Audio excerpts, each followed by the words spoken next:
The U.S. president will soon be in Malaysia as he's set to arrive in Kuala Lumpur on Saturday. It is the first time a U.S. president has visited the country in nearly half a century.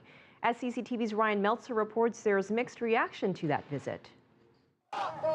They gathered in the streets after Friday Muslim prayers to oppose President Barack Obama's visit to Malaysia. The protesters called the United States an enemy of Islam.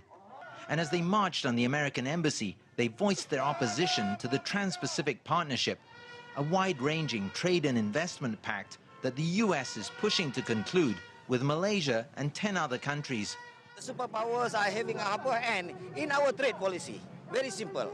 So they decide, they dictate whatever should be done and should not be done. And it is against our humanity needs. Longtime Prime Minister Mahathir Mohamad was often a fierce critic of the U.S. government. But there has been a shift in attitude since he stepped down in 2003. Well, I think on a rhetorical level, definitely things have cooled down, yeah?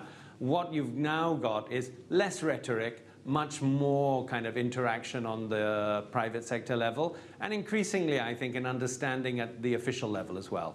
Still, Malaysia's government continues to strongly support the Palestinian cause and shun diplomatic ties with Israel.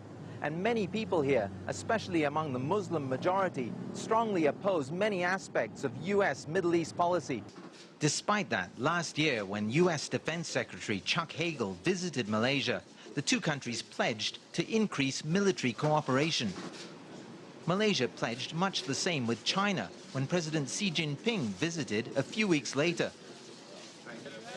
Malaysia has worked hard to strike a balance between the major powers, but it has a tricky balance to strike domestically too.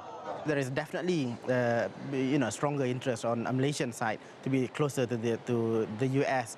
Side, not just economically but militarily as well. But of course, there is also the domestic political scene that our political leaders have to play to, playing to the gallery, if you like. And the gallery here is demanding a rather cautious approach to our relationship with the U.S. So while Malaysia will roll out the red carpet for President Obama, its leaders will also want to be seen to raise red flags about issues of concern to Malaysians. Rian Maelzer, CCTV, Kuala Lumpur.